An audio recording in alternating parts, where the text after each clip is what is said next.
going online or anything, but you still can't avoid things like going outside and seeing the moon. And there was a almost full moon last week, and every time I go outside and see that and stand in the light of the full moon and see my shadow being cast on the ground, it still just amazes me now, because just how much light it would actually require to supposedly bounce from the sun off of the moon and cast a shadow on the ground in the middle of the night, which is just crazy to me, because when you think about how bright the surface of the moon would actually have to be when you got that close to it, then personally I don't see how there would even be any like shadows on the moon at all, in terms of the footage of the lunar landers and everything, the astronauts. Even the underside of everything should be completely lit up, right? If it's reflecting that much light,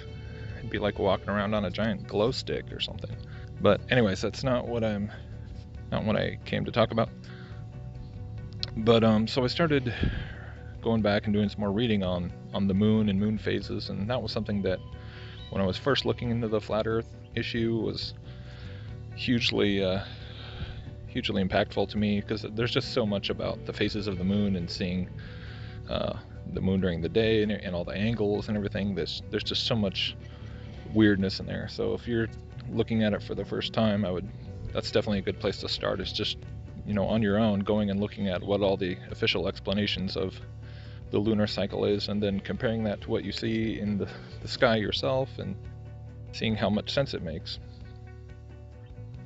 So I was just reading through all that again, and I stumbled across this concept of EARTHSHINE, which I had never actually heard about before. At least I'd never paid attention to it, if I have, and maybe a lot of you are already familiar with this, but it was kind of new to me. And so I was really surprised that there was nobody, I couldn't find any videos talking about EARTHSHINE in relation to flat Earth. That kind of surprised me. Maybe they're out there, I just didn't see them. But it's just another one of these really bizarre little bits of information that, when you really stop and look at it, is just so bizarre.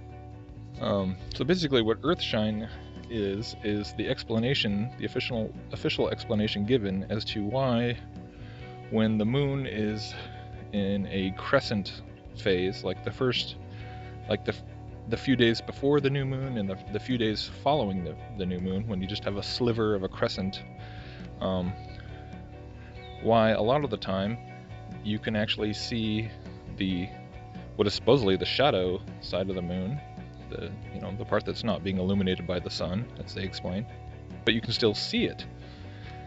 And the explanation they give is that because this is due to sunlight that is actually hitting the Earth and bouncing off the Earth, and then reflecting back to the shadow side of the moon, and then reflecting again back to your eye, illuminating the entire side of the moon, or shadow side of the moon.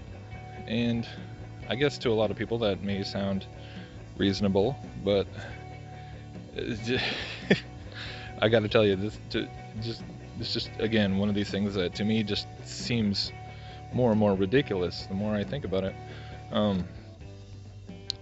Because basically it really kind of segues into a whole nother question, which I had already thought about, but this just only emphasizes it that much more, and that is this whole issue of light reflecting off of spherical objects. And when you look at the moon itself, just even the normal explanations of the moon, why we see that the moon is supposedly reflecting the light of the sun when we see a full moon or a half moon or a quarter moon, it's always a uniform amount of light from every angle of the spherical moon, supposedly spherical moon. But just stop and think about this, that according to the official explanation of EARTHSHINE, what's happening is, so the light is coming from the sun 93 million miles from the sun to the Earth, passing through the Earth's atmosphere, bouncing off of the the atmosphere and the ground and the oceans and the whole variety of different surfaces, and then being reflected off, going through the atmosphere again, or bouncing off the atmosphere, whichever one. I couldn't really find an explanation of exactly what the light is bouncing off of. And so that light is bouncing off of the Earth, traveling another 200 and almost 240,000 miles to the moon, bouncing off of the shadow surface of the moon, and then traveling another almost 240,000 miles back to your eye, through the Earth's atmosphere once again. And if that alone wasn't enough of a stretch, to me it's just even more ridiculous, because again, it's when you look at their little illustrations, they just make it so ridiculously simplistic. They just show like a little line representing the sunlight going from the sun to the Earth, a little line going from the Earth to the moon, and then back from the moon to the Earth, and completely just ignoring the issue of light reflecting off of a spherical object, right? And it's doing this twice in the EARTHSHINE scenario, right? It's bouncing off of the spherical Earth and then bouncing again off the spherical moon. And every time it's doing that, it's being splayed or refracted, or whatever you want to call it, or at least it should be, but that does not seem to be it doesn't seem to be the case in anything we can observe. And it really just made me start thinking back to years ago when I was in art school, and the first classes that you take when you're taking any kind of program in an art school is, before you're drawing the human form, or painting fruit or anything like that, they start you out with just the absolute fundamental basics of light on objects. And you have to shade very simple shapes, like like cubes and cones and cylinders and spheres, right? So I actually had to shade a lot of these. I actually had to do this a lot, learning how to use an airbrush for the first time, and pencil shading and everything. And I shaded a ton of these types of spheres, actually. And so universally, every time you go to shade, the light and shadow on a sphere, there's a point on the ball where there's the most light, because that's directly perpendicular to the light source, where it's the brightest. And then there's, as you get around the edges of that, the light's diffused until it gradually kind of blurs around the sides of the sphere, and then the most shadow part is on the back side, right? Never in an art class are you going to be able to turn in a shaded sphere that is just solid light on one side and solid shadow on another. If you tried to turn that into your instructor, they would fail you.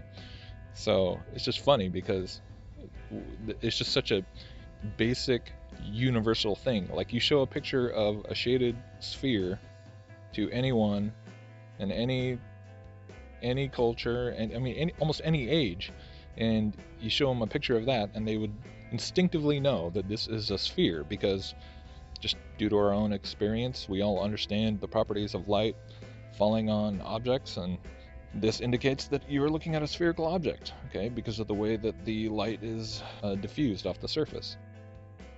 But then you turn around and you look at the explanations given for even just the Earth itself from space. Supposedly, you always see it uniformly illuminated on the day side, from these supposed moon landing pictures of Earthrise and things allegedly from satellites, or the moon itself, like the day side of the moon.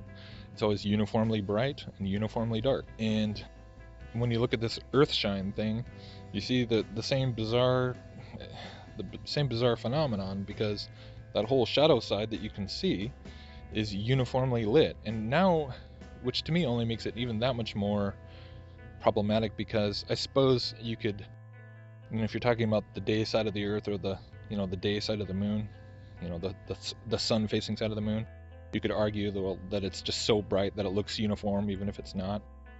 But once you're talking about light that is bouncing off the really non-reflective surface of the Earth, compared to something like the moon, supposedly, it's traveling back off into bouncing off the shadow side of the moon, you'd think you'd only see the very hazy reflection off of, the side that was closest to the Earth, right? It would not be uniform. I mean, you just really should not be seeing this uniformly lit shadow side of the moon because of, light reflecting off the Earth.